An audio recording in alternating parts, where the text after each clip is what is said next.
guys. I'm Marisa Roffman from TV Guide Magazine, and please welcome Emily Osment from MOM. You guys just saw her first episode, which was obviously fantastic. And Emily, you've been acting for a good portion of your life. At what point did you actually realize that acting wasn't for you? Wasn't for me? Was for you. Oh, it was for me. I'm like, I don't know if I've gotten there yet. Maybe another job that doesn't go well or something. I'm not sure. I think it wasn't really a conscious thing that I was choosing to make this a career. I think I've been doing it. It's been 18 years now that I've been deciding that this is how I want to live my life, and I think it just keeps going, and I'm grateful for that. Well, and as a child, you got to be on a lot of kind of iconic TV shows, including Friends. Yes. What do you actually remember of your Friends guest spot? That was a very strange week all around. Not to get dark immediately, but it was 9/11 that week that I did Friends, and I remember there being so much security that they wouldn't even let my dad come on. I was, I think, 9 or 8 or 9, and I was alone, and I didn't know what I was doing, and there was Jennifer Aniston, and that was it, and that was cool. And Sean Penn was also on the show that week, and I just remember being terrified because I didn't really know what was going on. And I remember it being her being very nice because I think I just interacted with her, and then taking my costume and thinking it was so cool. I got to like keep my clothes, and that's pretty much all I remember. Well, and as you kind of grew up and you were doing more acting jobs, did you find that you preferred television to movies, or did you find certain characters appealed to you the most? What was your kind of mindset with that? I think it's always about the character that you're playing. And I think that helps me make educated decisions on which jobs that I want to take and which jobs I want to pursue and fight for. And I think I have been swaying more towards TV for a while. It's not really a planned thing, it just happened. And that's a different arena than film in a lot of ways. And I think after a while you want to do something different in your career in any way, in any career that you have. And so right now I am kind of very much itching to do something else, something in the film department, yeah. Well, looking to TV for a second with your mom role, how did Jodie come about for you? Well, it was an audition, and I remember being I remember getting the email saying like, my agent was like, I know you're going to be so stoked about this because it's a Chuck Lorre show. And reading it and just, I think I went in like 2 days later and being so excited, like planning out my outfit, which I never did, like planning out my outfit like 2 days before, like what am I going to wear? How am I going to wear my makeup? Like I'm not going to wash my hair for 2 days, so that'll look more gross, and really thinking it through. And being a girl. And I remember getting in the room and there being 6 girls, all whom I knew, which was also terrifying, and nobody really looking at each other. Everybody just sort of like looking at their lines and being girls. And I remember I walked in and I was like, not Marisa, but I was like, Marisa, hey, how you doing? And everyone was like, she's talking, why is there somebody talking in this room? And I was like, hey, I know you got here first, do you mind if I sign in or whatever? And being really loud and obnoxious, trying to jar everybody else in the room and make them all very nervous because I was very prepared. And it was very mean, but that's how it's cutthroat. That's what you got to do. And going in, and then like this sort of lively conversation happening in the room, and all these girls about to go in and audition because it wasn't a nationwide audition. It was just specific people that were chosen to come in for Chuck. And like having a nice little dialogue with all the girls in the room, and then going in and like killing it, and then walking back out and being like, bye, very nice to meet you. And that's the only audition I've ever had where I was like, I feel really good about this. Which is weird, because if you get that feeling, you probably did a terrible job. But yeah, I felt really good about that one, because I cared about the character a lot. Well, how has the audition process changed for you throughout the years? Do you have new rituals that you go through? Is there something in particular that you do to kind of get in that headspace to be able to go in front of all those scary producers, occasionally scary producers? Yeah, I think it changes for each role. I think the thing that I try to focus on the most in terms of auditions is trying to be as off-book as I possibly can, and starting there. And as soon as I'm getting the material, looking over it constantly for hours the day before, and making sure that I can look at it and then sleep immediately and wake up and look over it again. Because I find that if I memorize something and then I go to sleep and I wake up, I remember it easier, which is strange, but didn't work in college very well. But I think that's usually the most important. And once I feel like I have it down, I'll either run it with a friend or I'll have somebody come over. And when I was a kid, I remember like sitting in the kitchen with my dad for hours, like going over everything and like penciling in stuff. And I don't really write on sides anymore, because then I feel like if you have to write it down, you know, you haven't remembered it yet, and so you just have to be as natural as you possibly can. And I don't know, there's a million different ways to go about an audition, but just being as comfortable and as loose as you possibly can is usually the best. Well, and you had experience with Chuck Lorre before you actually joined Right. Mom. What was the differences between being on 2.5 Men and being on Mom for an arc? It was very different. I remember I actually had the chance to go to DC to talk about Mom at the White House, which was really cool. But I remember on the plane back, like asking Chuck, like, "Hey, do you like remember when I was on 2.5 Men?" And he was like, "No, I don't remember that." I was like, "Oh, thanks." It's like there are so many episodes. I know. There's so many episodes. You're so cool. Whatever. It was strange because it really felt like a job. I was going in, I did the table read, you do 3 days of rehearsal, and then you shoot and you do your live audience and you leave. And Scott Bakula was on that episode, which was really cool. And I had to smooch Scott Bakula, who is older than my father. And I remember him like being like, "Oh, it's really nice," and he was so nice.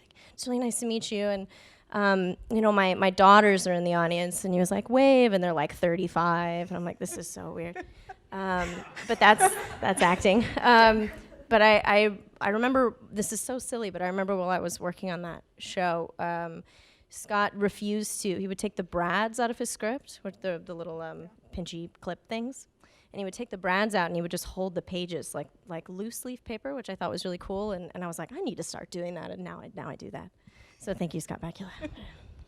Well, and when you're working with a comedy kind of legend like Chuck, does that change the dynamic for you on set? Does it feel different for you at all? Oh yeah, it's like having Jesus Christ walk around on stage. It's terrifying because everybody is like this to Chuck, and deservedly so. He's incredible.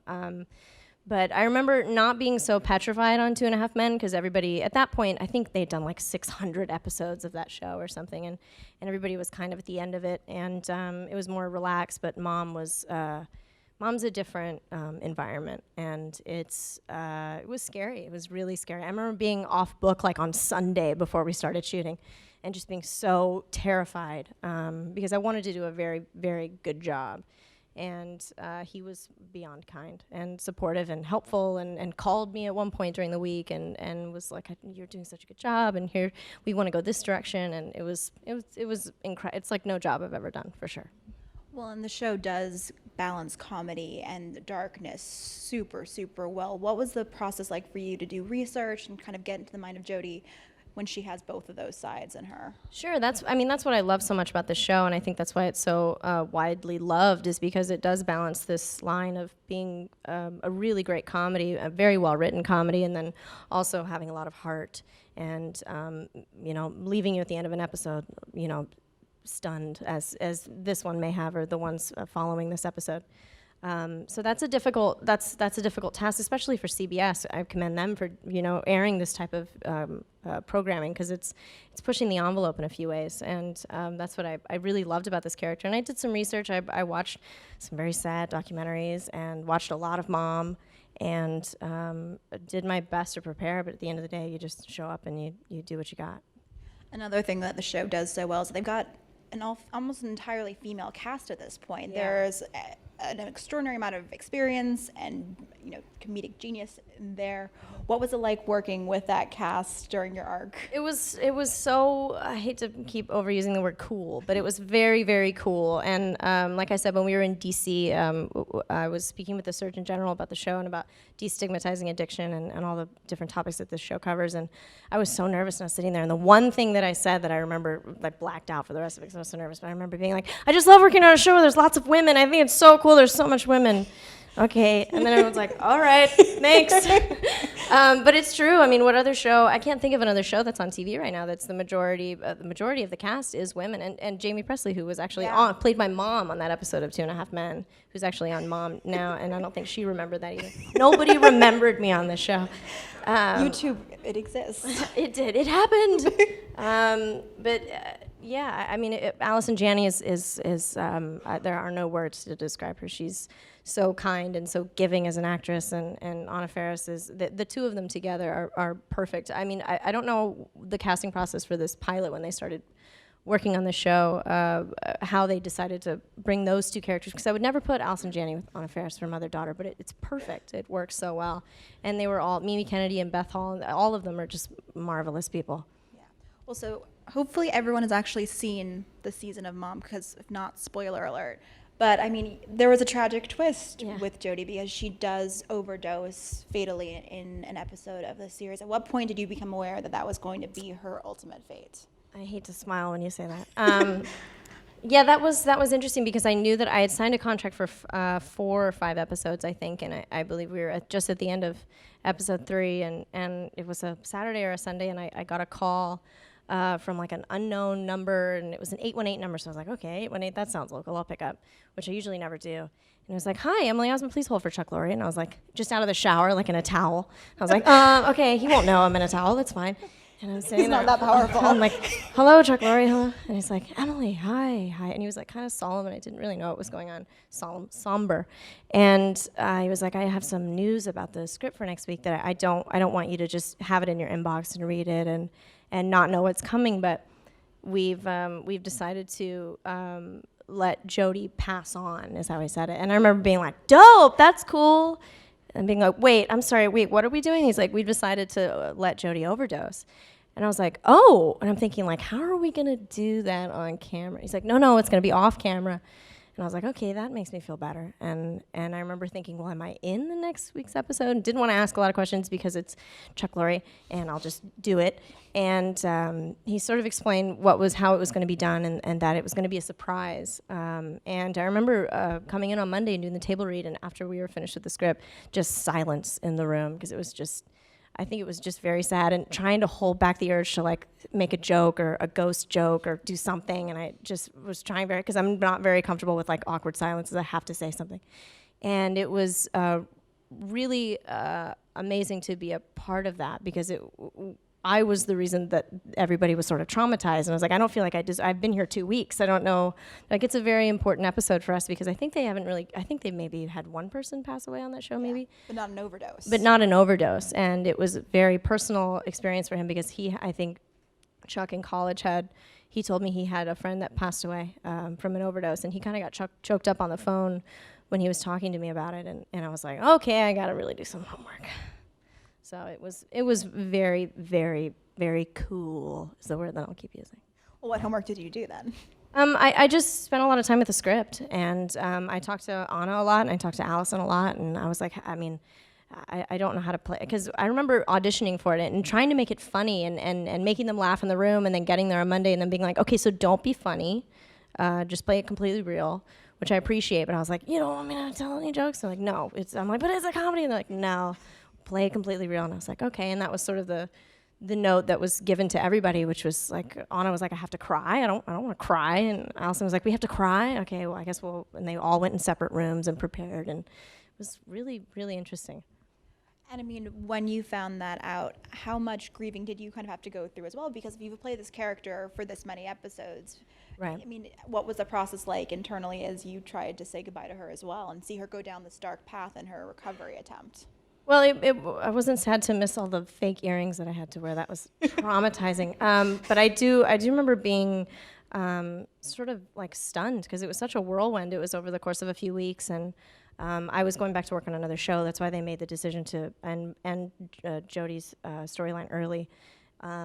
And I remember having it be like, wait, I was just sad that I didn't get to hang out with these people anymore, that I didn't get to come to set in an environment where people were excited to be there and wanted to be there and were off book and had worked on their material and were, there's so many times that I've been on jobs where you get loose with things and you don't really care as much. And everybody in the show, I think, season 3, and everybody was so excited to be there every day and do their best, which I really appreciated. And I was really sad to see that go, but I'm still close with everybody on the show, and it's a very I think an important lesson that I learned working on that show.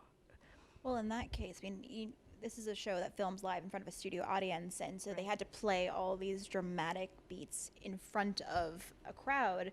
What was it like being there on film night when the audience also discovered that Jodie had overdosed? I remember my mom and dad being in the front row, and my mom like crying, and my dad like looking very stern. And I remember the Surgeon General was there that episode too, and they shot this PSA for suicide prevention and overdose prevention and how to get help. And there's always somebody you can talk to, and that was really interesting. So it was heavy. I think it was a lot heavier than I expected it to be, because in my mind it was like, oh, I'm acting, I'm doing a job. But as soon as I got there, I realized, oh no, this is something else. This is going to leave an impact on this show and everyone that watches it. And I remember after that episode aired, getting all of these messages on like Twitter and over the internet, like, wait a minute, I did not expect that. And like, I'm crying, my mom was crying, I'm like, me too. So it was very interesting. And I very much appreciate being able to work on that show and being able to work with Chuck again. And it's weird because as I was telling you backstage, I auditioned for this. I auditioned for the pilot. I tested for the role of the daughter. I was so devastated when that didn't happen, and I feel very fortunate that I was able to come back. Do you have a different kind of ritual or process when you're working on a final day of a project? That's a good question. I don't know that on a final day of a project. I know that I'm probably going to be sleeping a lot the next day. You don't realize how exhausted you are after a live taping because I've done. I was counting in my head the other day. Of the number of episodes of sitcoms that I've done, and I got to like over 120 or 150, I think. And I remember being like, yeah, every Friday night you're exhausted. You sleep all day because you're trying to remember everything, and it's just very tiring. And I think that's the only thing I can expect the next day. I don't really have any ritual. I know everybody on Mom on Friday, everybody hangs out after the show, which was really cool. And I really appreciate that, because that's true camaraderie for a cast. If they decide to stay longer than they need to, and they all talk, and that was some of my favorite parts of that show, was getting to hang out and talk to everybody, because everybody on that cast is like spectacular. Yeah. Well, you have done all sorts of different kinds of roles on shows. Is there a difference in your mind when you're a guest star and doing an arc on a show versus being a lead or a series regular on something? Oh, definitely. Yeah, you're much quieter. Yeah, I try to like stay in a corner as much as I can. Because I'm working on a show right now where I play the lead, and I've gotten like far too comfortable. I'll walk in my PJs and my Nikes and be like, "Where's my coffee?" But I don't do that. But you realize how like I can't bring my dog to work if I'm doing an arc on a different show. So there's this level of humility that I think you accept, and I'm very grateful to be, as I am with any job. But I just felt very, very grateful every single day that I was there to be there. Well, what lessons did you learn from your time on Mom that you're taking to your other projects, especially something like Young and Hungry, where you are the lead? Oh, man. I think I learned to listen more as an actor, which I don't know if that makes any sense, but I remember just rehearsing and knowing that I only had like 4 or 5 lines in this one scene, and overthinking the way that I was going to do it, because I knew I only had 4 or 5 lines in this one scene, and then just listening to your fellow actor and not thinking about the way you're going to deliver it, and just, seeing what happens, which is a strange way to approach work, but that's kind of worked for me on this one. Well, I mean, I know you mentioned that you went to the White House for the Mom experience. Was there anything else that was truly surreal for you, or was that kind of taking the cake? Talking to the Surgeon General at the White House was pretty crazy. Next to Chuck Lorre, who was over here, and Allison Janney, who's over here, and the Surgeon General, and just being like, I have nothing to contribute. I have no idea who let me in here. I don't know how this happened.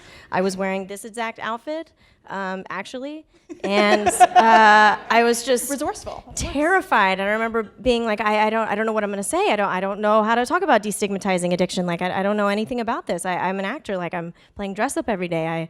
My career is so selfish. It's all about me and how I'm coming off. And here I'm talking to Allison, who had lost her brother to an overdose or a suicide, I believe, through addiction, and Chuck Lorre, who was an addict himself and is very open about it, and talking so freely about all this, and just being like, wow, this is something else. This is very, very cool. And getting a text after from my parents being like, we told your whole family you were doing this, and like Auntie Kathy was watching, and Auntie Marianne, and like Uncle so-and-so, and your teacher from 5th grade. And I was like, oh my God, I'm so glad you didn't tell me that before. That might have added, I mean, not that you needed any more pressure, but yikes, when you know people for sure. Yeah, the Surgeon General, though, I must say, was one of the coolest, there's that word again, I need more adjectives, was so kind. And I remember him looking at the audience and saying, okay, now, he's like, Mr. Rogers, everybody just close your eyes and think about somebody that you love. And now, in your mind, tell them that you love them. And just stay here like this for 5. And everyone's like, this is so cool. And we're like, is everybody else doing this? Okay. And then they'd be like, wow, that feels great. Okay, Mr. Surgeon General, like, please be our president. But yeah, it was amazing. I mean, despite your career, I imagine there are probably still people who want to limit you and limit what you're able to do. Is there something that you really feel like you haven't been given the chance to do acting-wise so far? Oh, sure, yeah. There's a million things that I want to do, and there's a million people that I want to work with, and there's so many places that I want to go, and that was one of the coolest things, I think, when I was a kid, being like, whoa, I get to go here, I get to go to Costa Rica, I remember shooting a movie when I was like 9, and being able to fly to Costa Rica with my whole family just because I had a job that was there, and I was like, this is the coolest thing in the world, I want to do this forever, and craft service, and like not really fully understanding what was going on, but just knowing that the goofier and the sillier and the more relaxed and open and fun I was having, like, the more that it worked. And I think that's the case for anything in terms of acting. Well, we have some fan questions or from the audience. You're not fans? Good, I'm just kidding. So fellow actors as well. So Adam would like to know what advice you have for actors to be successful in the business. Where's Adam? Is he here? Hey, how are you? What advice? I don't know if there is like a secret potion that you can drink to like guarantee success. But I did see this very interesting interview that Philip Seymour Hoffman did when he won I think he won a Golden Globe for like one of the numerous things he could have won a Golden Globe for. But he was saying how he's like, well, a lesson for people that want to be actors or like want to be successful is like act all the time. Like any room you're in, just act all the time. Not like right now, but like any opportunity that you have, an audition or a play or in a theater or at your school. And he said if you're able to act in a room where someone else is paying the rent, then you're doing pretty well. And it doesn't matter if you're being paid for it. If somebody else is paying for that room for you to be there, you know you're okay. And he's like, just keep doing it all the time, which I trust him a lot. So he did pretty well. Well, so to kind of follow up on that, what's the best advice you've ever received from a fellow actor? And this is from Michael. Where's Michael? Hey. Best advice I've ever received? Oh, man. That's really difficult. I think there's a lot to be said about being prepared for a role or just knowing all that you possibly can and writing down a million things about the trajectory of your character that you may not know and filling in the blanks for a character that, well, you know, it doesn't say where she's from, but maybe she's from Florida and maybe she had a best friend who blah, blah, blah, and maybe she had this type of car and like envisioning the character as much as you can in your head. But there's also like this magic of just like letting it go and just being completely relaxed, which is so difficult, especially in a room where you're supposed to be pretending, but I think that's the thing that's helped me the most is just be completely relaxed. And then things happen that you're not expecting, which is the coolest part. Well, is there a particular actor you feel has really shaped your career the most? Oh my God. I don't like that question, Marisa. Sorry. Shaped my career. Oh gosh. No, I mean, this is silly, but my brother, I guess, because I grew up with another actor too. My dad was an actor as well. And grew up with him 4 years older and sort of seeing how he was handling things and the way he was going about stuff and not really asking him about anything because he was my older brother and didn't care. But just watching and learning as much as I could. And my dad is a phenomenal actor as well and did a lot of acting on stage and in theater productions in Alabama where my parents are from. And just learning a lot from him, I guess, and refusing to like go in and audition or take a job without talking to him about it first, and always thinking like, well, what's he gonna say that's gonna help me this time? I've talked to him about this for 18 years, and there's always something new that I learned from him, which is cool. Has that evolved throughout the years? Like, was there a period where there was like a rebellious phase where you're like, I'm just gonna do the exact opposite of what he thinks? Or oh no, I mean in so many other ways, yes, but. Not in that way, because that was like, okay, you know, you can take my phone away for seeing an R-rated movie, but, you know, I do honestly want to hear what you have to say about this, because I do genuinely care about this is a career forever, because I love it. I've never had another career, but I don't think I would like anything as much as this one.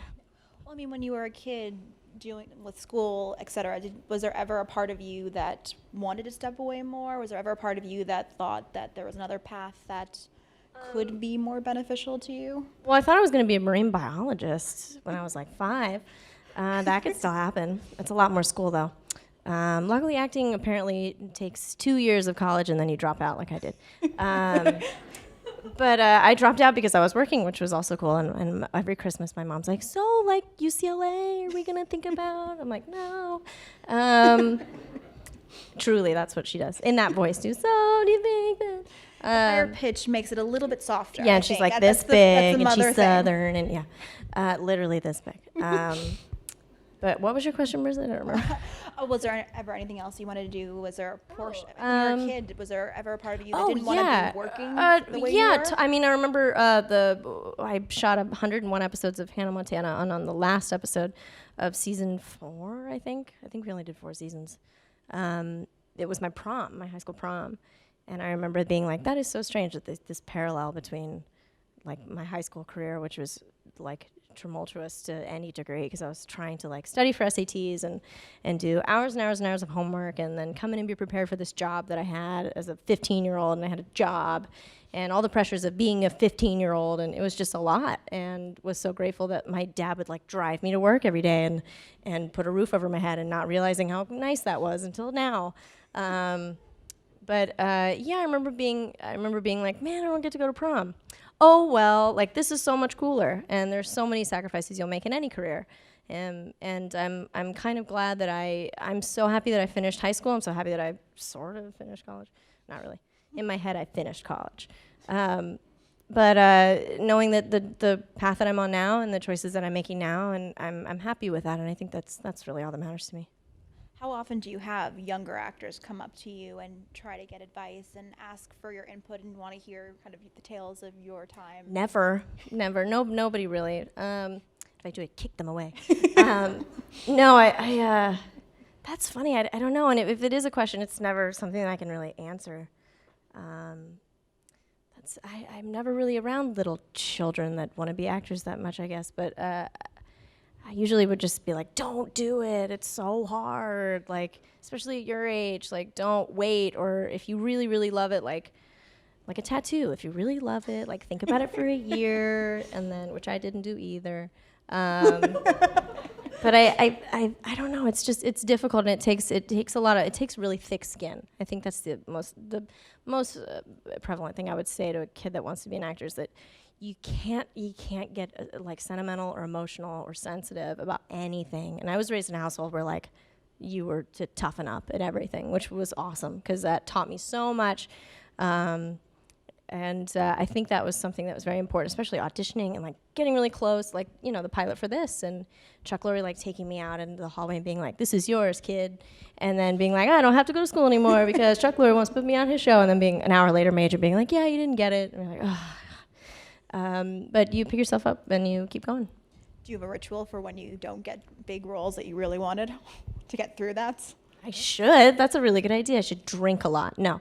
I don't know. I don't. Buy yourself something pretty. No. Oh, God, no. No, I'm not that girl. No, I don't. I don't really. Because it's that you get disappointed so much. You get let down so much. There should be no ritual for that. It's like, oh, well, that's another day in this career, and we'll on to the next one. But there's definitely been jobs where I've been very disappointed. But something cooler always comes. Cool. That's the word. Emily's word of the day. There's always something like more interesting that comes along. Okay. Well, Scott would like for you to please share a fun or funny experience on set. No. So there's Scott. A fun or funny experience on set. Fun or funny? Did I mention I was a meth addict? That was fun. A fun or funny experience on set. That's difficult. Oh, man. I remember, this is so stupid and not what you think it's going to be. Like I said, my parents were there for the first episode, for this episode. And they had a bunch of Marines on set for some reason. And my mom being like, Emily, you got to get me down on the floor because I want to take a picture with all the Marines. And being like, what? And so I have this picture of like Anna Faris and my mom and like 15 Marines like on the set of Mom. She'd be like, yeah, that's so cool, thanks. And being like, what is happening right now? That's my funny story. Does your mom like all branches of? No, she's just like our- people that serve our country, and she's for like her. any mom. Yeah. Hopefully not as dysfunctional as this mother-daughter relationship, though. Oh God, no. I did not tell my mother I was doing this because she'd be sitting there like, oh, really? That's how you're gonna say that? Did you put a comma there before you? But yeah, I'm very lucky I do not have that kind of dysfunctional relationship that Anna and Allison have on that show. Yeah. I grew up in LA, and I'm very close to my parents, and they live a little too close to me. But I love them dearly and hang out with them as much as I can, because as you get older in your 20s, you realize like, oh, your parents are they're great. They're like so nice to have. You can call them and be like, why is the I don't know, like the lights are out. Why? Help. And Dad will come over and be like, you didn't turn it on right. Or like recently I had the Geek Squad come because my my sound bar wasn't working on my TV. And I was like, I have a universal remote and I've done so much to make this work. And be like, Dad, I don't know what to do. He's like, I'll come over with the Geek Squad. Like, you had go to work. Like, I'll figure it out. And being like, thank you. And then him calling and being like, yeah, you didn't plug it in. Like, all right, cool, thanks a lot. But at least it's fixed. Yeah, it's fixed. Yeah, it works sometimes. It still doesn't work all the time. So it just needs to be pushed in further. I don't know what's going on. But yeah, parents are great is the lesson of that story. Yeah. So another question from Scott. What do you like to do for fun when you are not working? I like to get sunburned a lot, as I am right now. I like to be outdoors as much as I can. I think we're very lucky. I don't know if all of you live in LA, but I think we're all very lucky to live here. It's such a beautiful city, and there's so many different parts of LA that I think I discover every time I leave my home. And I like to skateboard and fall down and hurt myself. And I like to ride a bike and fall down and hurt myself. And I'd like to be at the beach a lot. Hang out with my animals and just relax and read a lot. I'm going on vacation next week, and I'm just gonna relax and read because I love that right now. So where's the coolest place you've actually gotten to go for work in terms of location? Ooh, this is like the bragging corner over here. Okay, let me think, because there's been so many cool places. I got to go to Munich, which was really cool. I got to go to Germany for a while with my dad, which was awesome. And Munich was like. So it was like out of a fairy tale. And I remember like walking through like the forest and there being like trees as high as me and like horses. Everything was so tall and being like, where am I? And staying in like a little cottage, like fairy tale, place with my dad. But I've been most everywhere in Europe, which was really cool. I'm trying to think. I went to Japan, which was also, I was too young. A lot of the places that I went when I was little was with my brother when he was working, which was awesome. But I was too young to really appreciate it. I was like, where's the Burger King? But Vital question than any outside. Exactly. I'm that American. But yeah, I want to go to all those places again. And there's so many places where I've been like, oh my God, that one hotel we stayed at, that one time here, if I ever have the chance to go back, I want to go back there.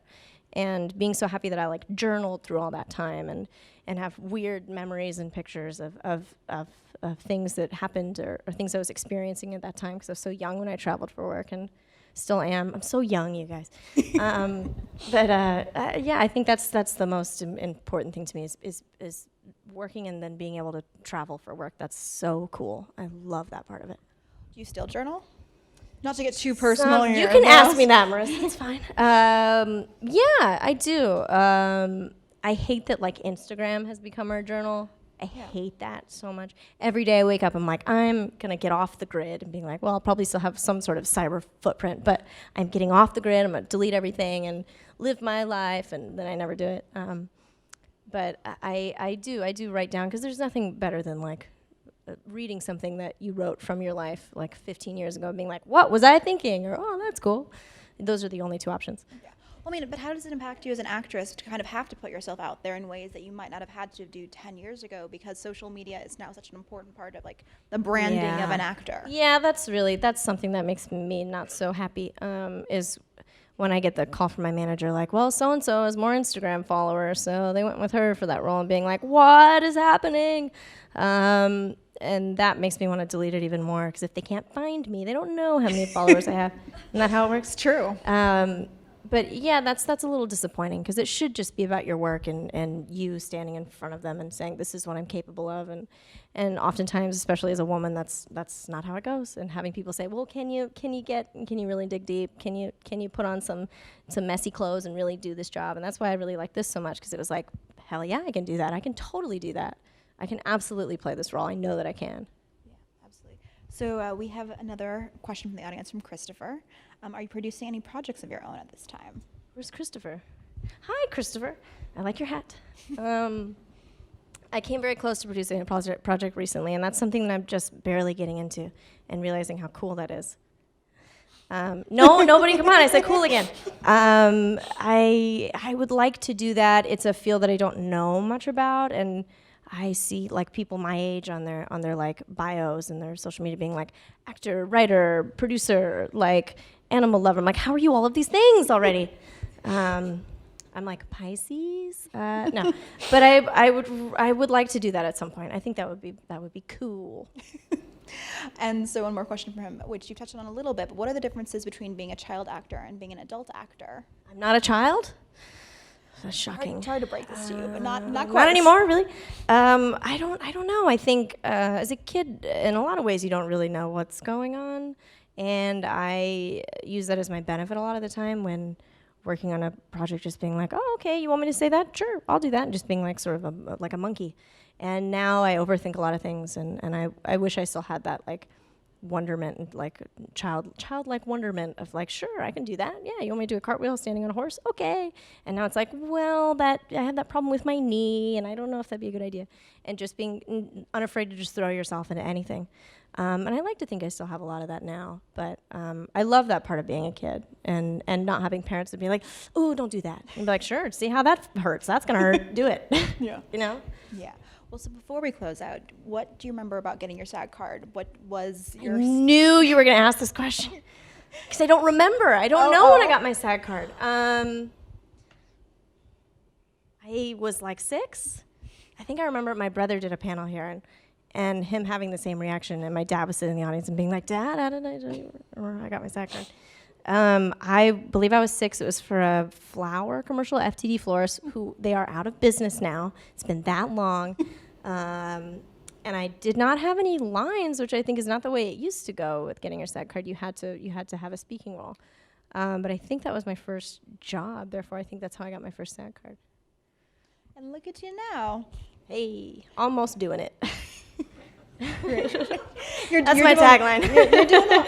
Hey, you're a lead of a show. You're doing well for yourself. I think nothing's... Yes, Young and Hungry is on Freeform on Wednesday nights at 8 p.m. Can I use that as a platform? Absolutely. That is the perfect segue because in addition to Mom, yes, she's doing fantastic work on Young and Hungry on Freeform, the newly named Freeform. Yeah, the artist formerly known as ABC Family. Yes. Well, thank you so much for being here. Yeah, I thank really you so much. appreciate it. Thank you, guys.